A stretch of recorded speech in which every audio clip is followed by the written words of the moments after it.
Hi, my name is Anna. Congratulations on your new employment with Companions Forever. Today we'll be covering your training, which will take about an hour.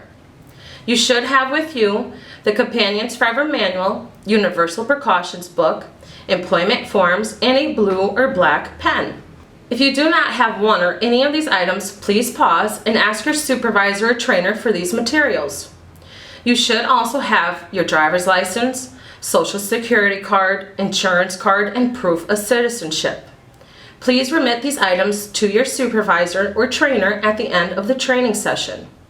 Before we start, I would like to go over what our goal or mission statement is at Companions Forever. Companions Forever services the elderly community aged 65 or older. Some elderly at a certain age in their life find it more and more difficult to keep up with their home, and they find themselves neglecting day-to-day chores. They also find it more difficult to get around in their community, even for their basic necessities like grocery shopping, medical appointments, and social events. Some of them may not have family to help them, or their family may live out of state and are unable to supervise them. Many may find it difficult to ask for help or don't want to burden their family with these responsibilities. This is where Companions Forever helps. We provide companionship, homemaking, and personal care. Companionship includes some of the following: supervision of activities, reading, escorting to medical and business appointments, and walks. Homemaking includes some of the following: laundry, cleaning the kitchen and bathroom, and meal preparation. Personal care includes bathing, dressing, feeding, grooming, and toiletry. By providing these services, we are able to help the elderly with their independence, and in turn, their quality of life is better. Accounting. At this time, please find your federal withholding.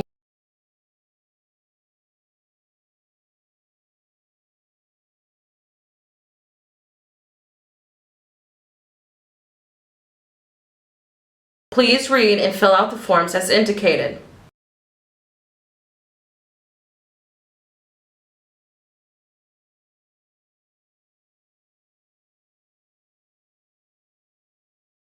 Please find your Connecticut W-4.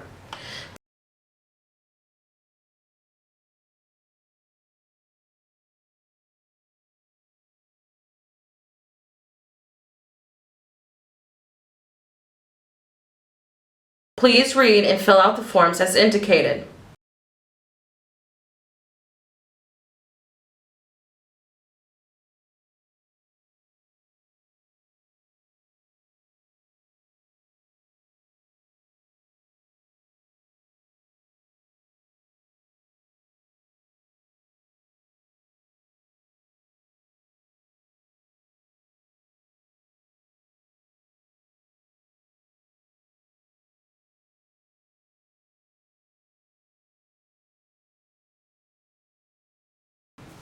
We are here to help you fill this form.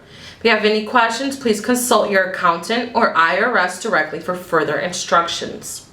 Please press pause now. Company Manual and Universal Precautions Test. At this point, please read the Company Manual and Universal Precautions book. When you finish your Company Manual, please complete the form inside. Upon completion of the Universal Precautions book, please complete the test in the binder. Please press pause now. Company Manual and Universal Precautions Test Review. At this point, we will be reviewing key parts from our Company Manual. Let's start with your job descriptions. In the Company Manual, you have read the differences between a companion, homemaker, and personal care. Please note that 24-hour care and overnight incorporates all of these three job descriptions. Please obtain these forms from your employment packet. Please take a moment to review each duty and sign each form at the bottom. Please press pause now. Now we will discuss the company guidelines of gifts and loans. Companions Forever employees are not allowed to accept any cash, gifts of value, or loans in any form. Here are some examples. You may be going to the mall or may be out on a companion service with your client. The client wants to stop by for lunch and offers to pay. You may not accept the lunch, as this is considered something of value and therefore is a gift. If a client offers you money for gas expense, it is also considered a gift. Some clients may not realize that you are being paid for these services, and by accepting gifts, you are not only taking advantage of your client. In rare instances, you may encounter a situation where you may have to accept a gift in order to avoid mental instability or stress with your client. At this point, you are to accept the gift, complete an incident report, contact your supervisor, and submit the gift along with the incident report to the office.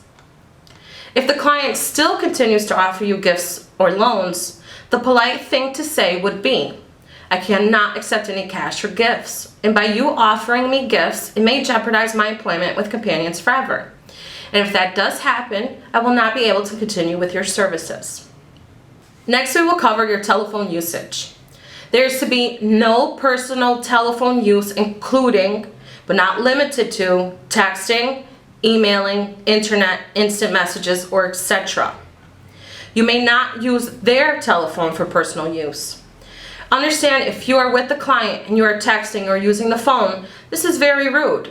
The elderly are depending on you and hope that you are there, not just for a job, but because you care for them. By using your phone while you are providing these services, you are showing to your client that you do not value your time with them.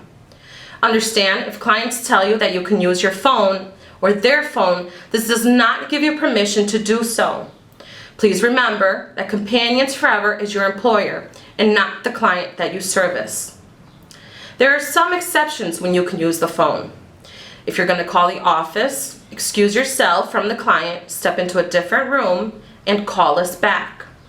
You are allowed to use your client's phone if you are using it to schedule an appointment or pay any bills for your client. Please give your emergency contact, Companions Forever 24-hour number, which is 860-874-3334. In case of an emergency, please have them contact us first and we will contact you. Our next topic is client emergencies. What do you do when a client falls or has an emergency? You are not to move the client unless they are in serious or immediate danger. Call 911 or use their Lifeline alert system. Please inform this dispatcher who you are, that you are a caregiver, the name of the agency, and if you are or not CPR certified. Make them as comfortable as possible and reassure them that you are there to help them. Call the agency and explain the emergency to a supervisor. Stay with the client until assistance arrives, such as an ambulance or a family member. Make sure the home is secure when leaving.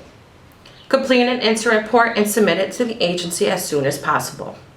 Now we will review privacy and HIPAA regulations. Employees should respect their client's privacy. Please keep all information confidential, including but not limited to medical information and personal information. Our last topic is dress code. Employees should use good judgment when choosing your work attire. Scrubs are always a great choice. Attire which is inappropriate includes, but is not limited to, the following: clothing in despair, leggings, tights, jogging suits, sweatpants. Clothing with inappropriate language, shorts, tank tops or flip-flops, fishnet stockings, revealing or tight clothing, big jewelry including earrings or necklaces, artificial or long nails are absolutely not acceptable. Please do not use any strong perfumes or sprays because your client might be allergic to it. Employees should always be well groomed and have good personal hygiene.